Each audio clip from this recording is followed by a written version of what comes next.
To advertise with us, donate sponsorships and suggestions, email us at trendafricatv@gmail.com or call us on 773-312-0318 or 773-756-6678. Remember to also follow and like us as Trend Africa TV on Facebook so you can always catch us live. On Instagram as Trend Africa TV 123 or subscribe to our YouTube channel as Trend Africa TV and click on the notification button to watch previous shows. You can also visit our website for your African news, entertainment, fashion and sports updates on www.trendafricaonline.net. Trend Africa TV, redefining Africa. Viewers, from the day the People's Liberation Council of Western Togoland started this weekly Western Togoland Situation Room program at Trend Africa TV, viewers and listeners have come to realize that our main focus is the union between Western Togoland and independent Gold Coast, now Ghana. The instance on the term union is of critical importance for the citizens of Western Togoland, well beyond simple semantics as a session of Ghanaians. And some also of the Western Togoland citizens may think, if you ask most Western Togolanders why they call themselves Ghanaians, very few will provide a clear answer because they simply can't or will not want to talk about it. As explained last 2 weeks, we shall devote some time explaining beyond any doubt to our viewers in Ghana, Western Togoland, and abroad the reasons for our demand for the implementation of the union with Ghana that 58% of the citizens of Western Togoland voted for. To do this, we shall be referring to a document which neither the government of Ghana and Great Britain and the United Nations can dismiss as non-existent or of no value. The UN Resolution 1044-SI of December 13, 1956, dealing with the future of Togoland under British administration. Before reading with you this important document, we would like to remind everyone who is watching of the facts. Ghana, former Gold Coast, until 6 March 1957 was British colony. Western Togoland, by contrast, was a United Nations trust territory that was entrusted into the British administration. Unlike the case of the Gold Coast, Great Britain had to report to the UN on the way she was carrying out the administrative function with regards to the trust territory. Having that set the stage, we dare to hope that you will understand why the relationship between Ghana and Western Togoland can only be a union if both agree to have any relationship beyond natural proximity. The idea of union was interestingly suggested by the colonial masters of the Gold Coast when they became aware that the independence of their colony was ineluctable and they will have to leave the Gold Coast. Great Britain explained to the UN that once each colony attained independence, it will vacate the territory and therefore could no longer continue administering the trust territory. Great Britain then suggested that the trust territory be merged with her independent territory. Since the mandate and the trusteeship agreement request that the interests of the natives of the trust territory should be taken into consideration in any decision that will affect them. It goes without saying that Great Britain could not simply lump together her colony and the trust territory into the entity without a form of process. The UN has then recommended to Great Britain the proper steps to follow in order to establish a union between her former colony and the union that they actually voted for, the people of Western Togoland.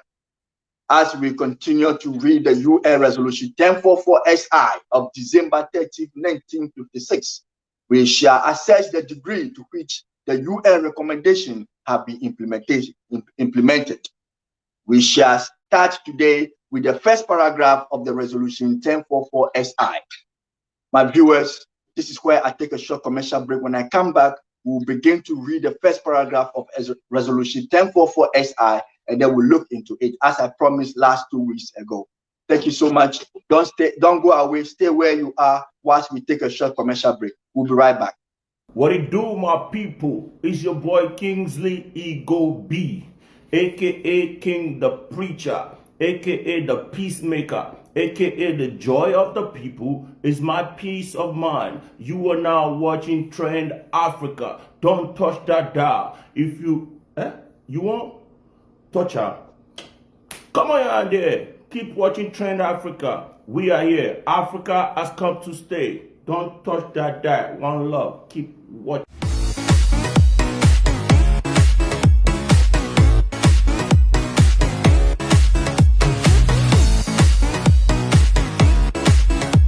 Are you looking for a classy and unique dress store to shop in Ghana? Then look no further. Classic Royal Clothing is all you need. Our things are so authentic and UK techie only. It being office, casual, wedding, party, just name it. I mean all occasions.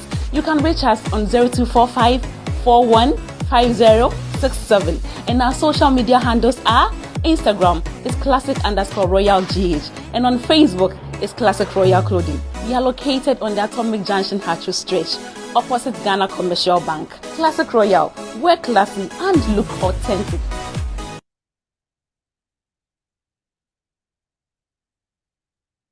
With our call for the regularization of the union, some Western Togolanders says People's Liberation Council is in bed with Ghana, while some Ghanaians also think People's Liberation Council is morally supporting secession by the name People's Liberation Council of Western Togoland.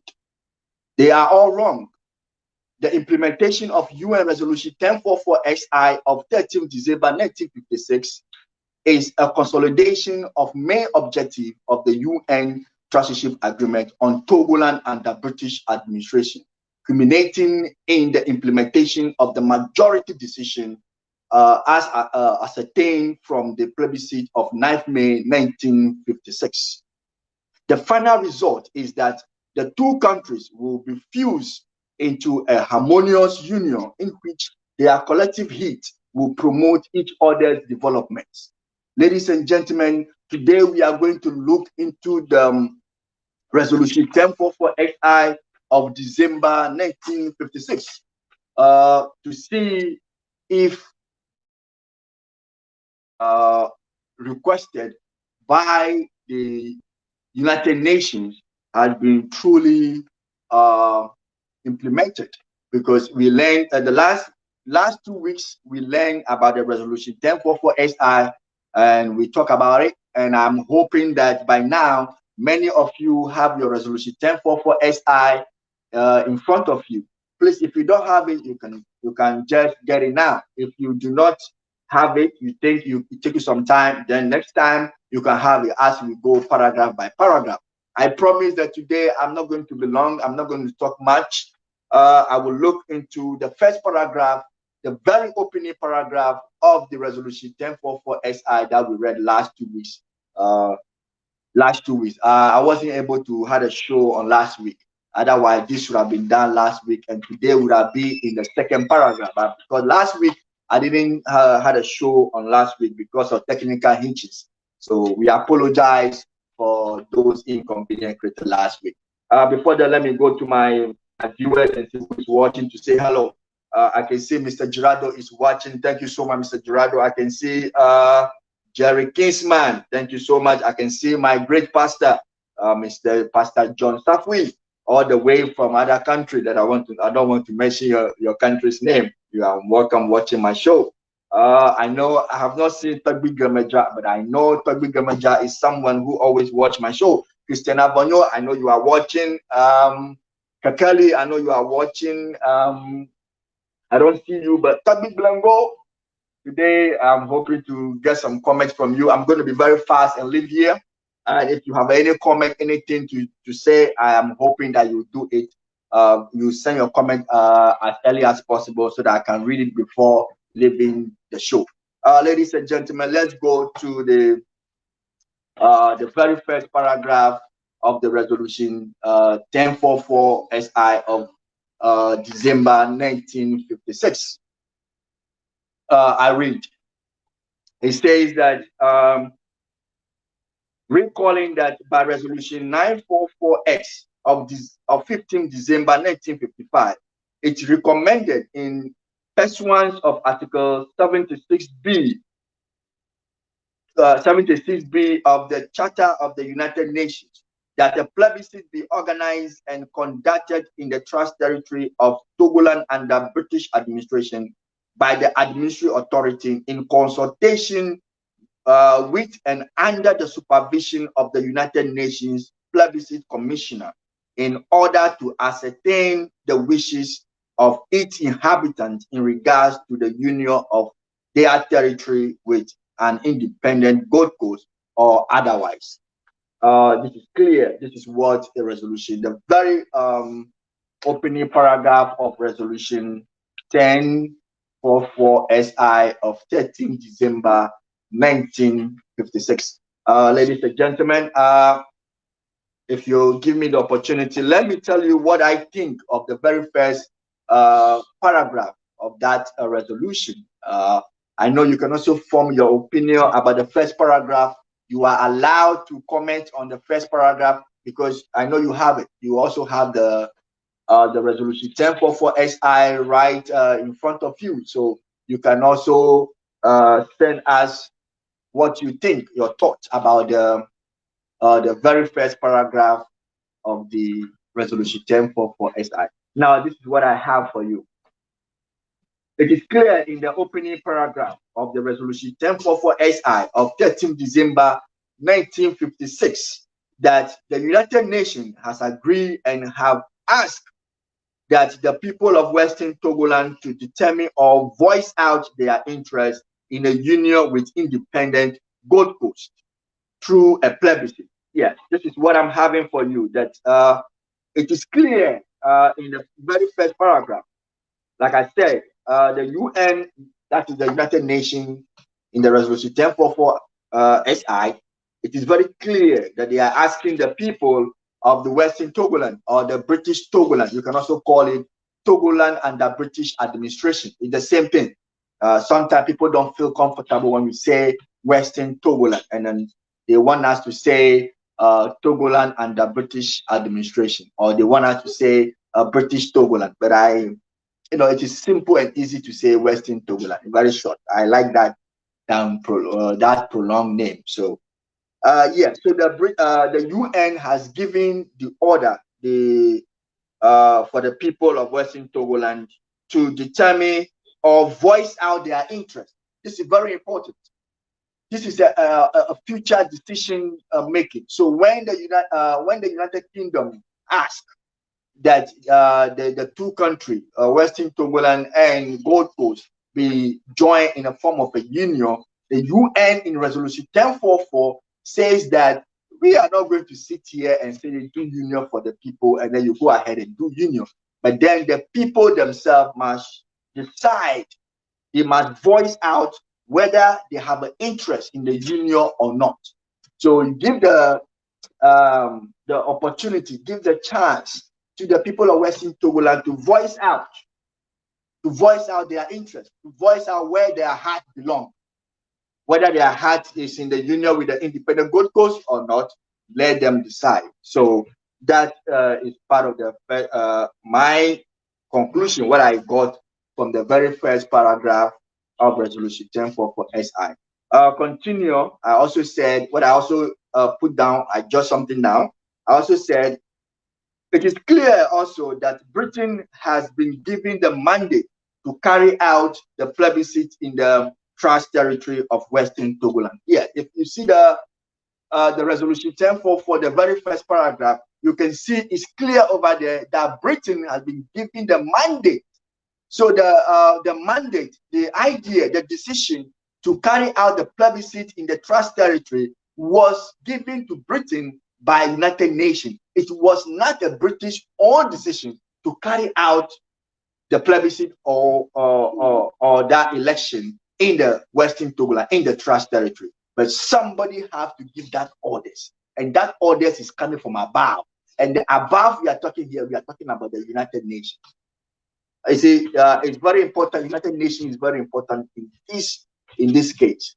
That you can say that nothing can be done without the approval, without the first green light given from the United Nations. So that is why we are actually looking into the resolution 1044SI, the very first opening, for us to know that the decision itself to go into plebiscite was not by the people of Western Togoland.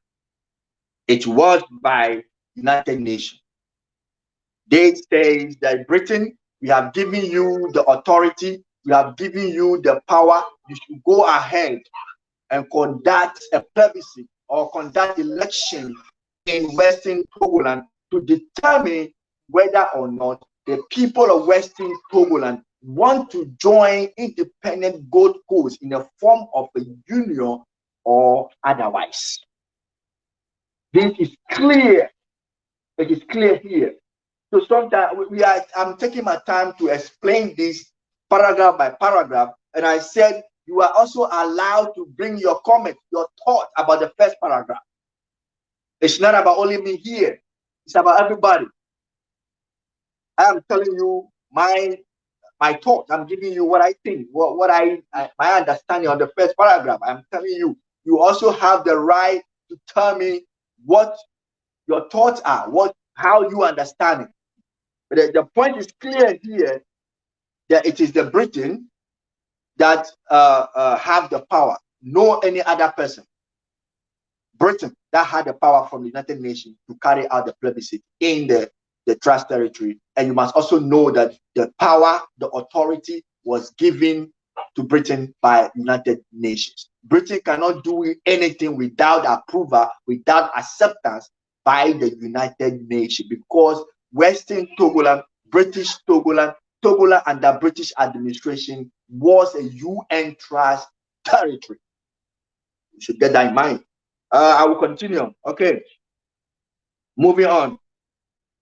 Britain has also been directed to not organize the plebiscite alone, but rather do it with the consultation with and under the supervision of a United Nations Plebiscite Commissioner.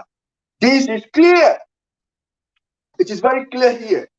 You can see that the powers were given to Britain to carry out the plebiscite that I talked about first. I mentioned that already. But again, Britain has also been limited, because Britain, they are human beings. You know, they can compromise. Britain can compromise. So they say, okay, for the fact that we have given you the power, the authority to carry out plebiscite in the Trust Territory, you are not supposed to do it on your own accord. They are saying here that Britain has also been directed to not organize the plebiscite alone, but rather do it with the consultation. Before Britain take any steps, Britain must consult somebody. Britain must consult somebody. Somebody must be, put on the note. It's very beautiful. You can see how the United Nations think about each trust territory. They are not just leaving things in the hands of people just like that. They've taken time, they've taken wasting resources to make sure that the right thing is done. See, so even that they've given the Britain the authority, they said you have to do this with a consultation with and under the supervision. You have to consult somebody, and under the supervision, under somebody's supervision, Britain will be carrying out the plebiscite. Okay, that is fine, that is all right. We, the people of the United Nations, We say, Britain, you can do it. We give you the chance. We give you the power. We give you the go ahead. Go ahead and do it. But you cannot do it without consulting somebody. We'll find out who that person is. And after consulting that person, you can also not do it without somebody's supervision. So supervision and consultation is placed into the hands of somebody. So even though the British have the audacity, I'm sorry, that's not the word. Even though the British have the power, the right to carry out plebiscite, they have to do that under the consultation and with the supervision with who? Under the supervision of a United Nations Plebiscite Commissioner.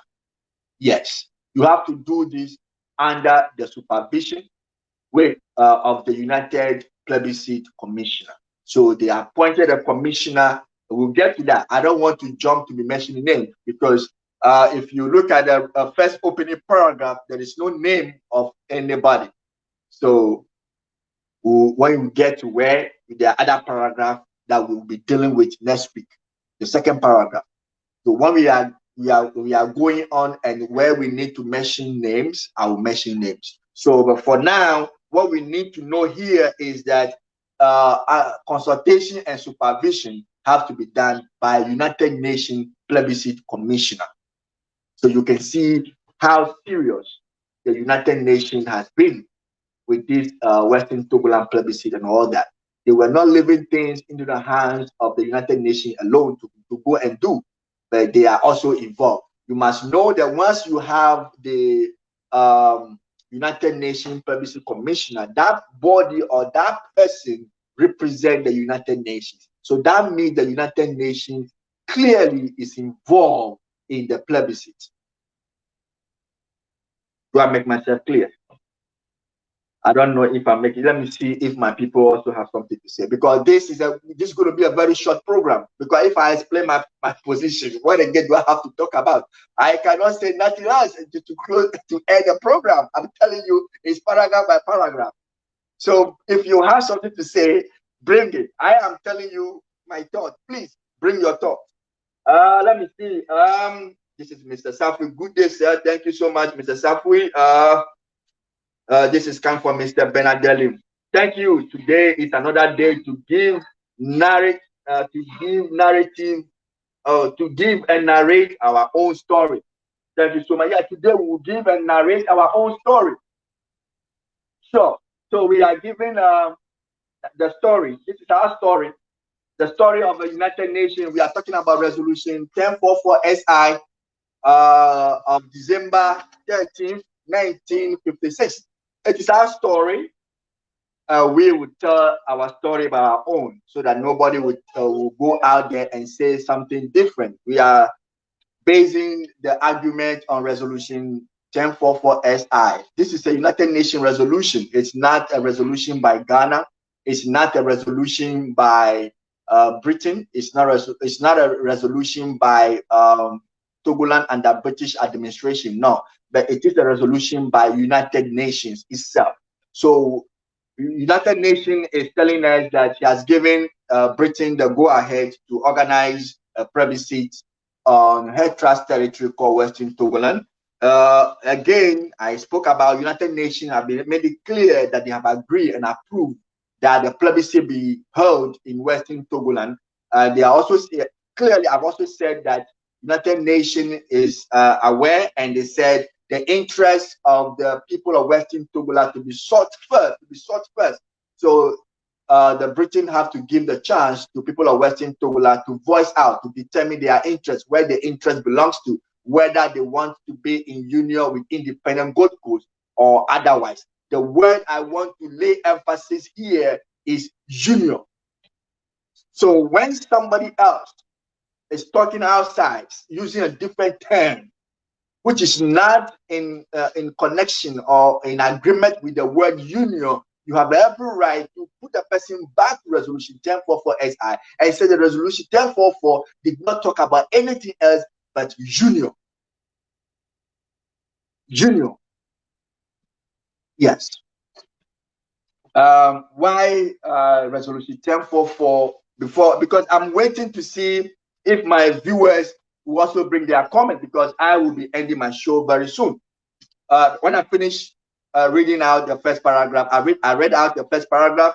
I'm explaining my point, and I'm making a few comments. So if you watching me, you are not bringing your comment when I'm done, the program is over.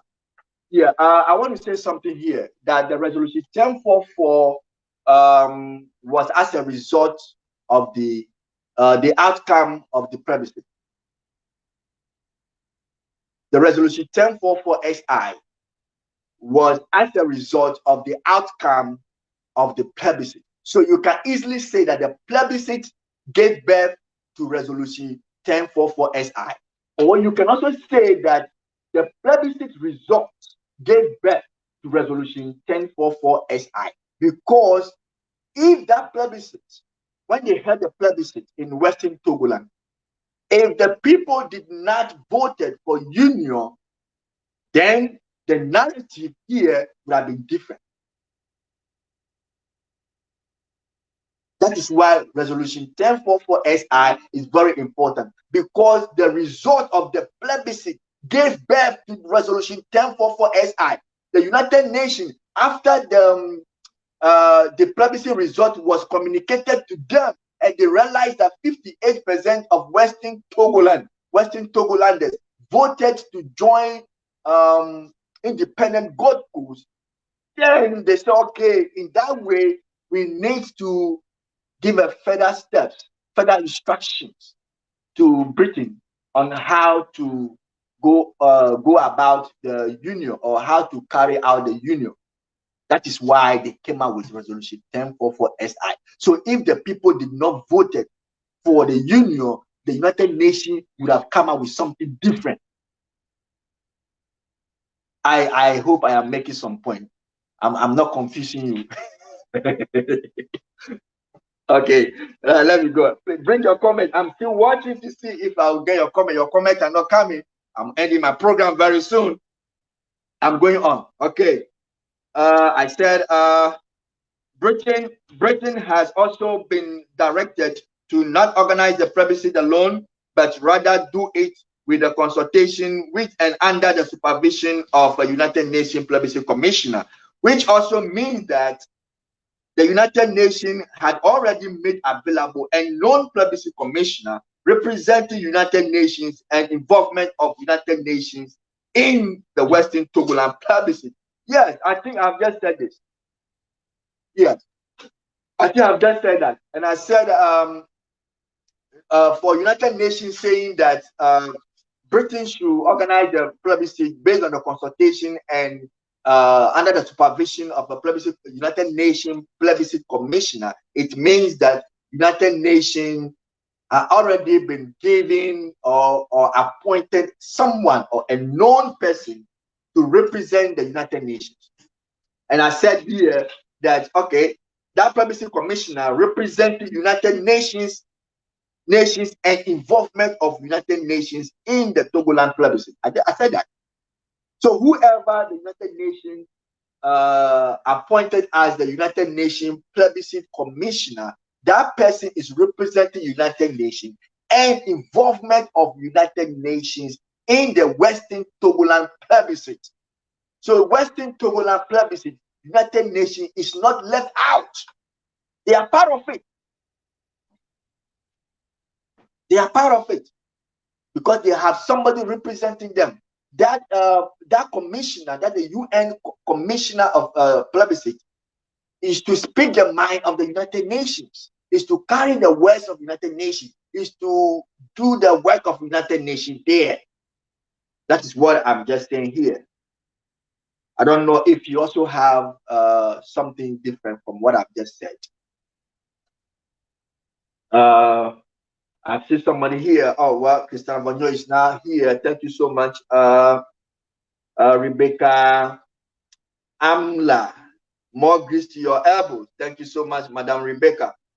If I don't pronounce your last name very well, do forgive me. I think I'm very bad in pronouncing people's name. I have to go and learn how to pronounce people's name correctly. But I apologize. Those that I don't pronounce your name very well, do forgive me, because it's very important. People should not take it lightly when people are not able to pronounce your name correctly. I don't take it lightly. That is why if I'm not able to say your name correctly, I try to apologize for that. So I have somebody here, Michael Williams. Michael Williams, by British government.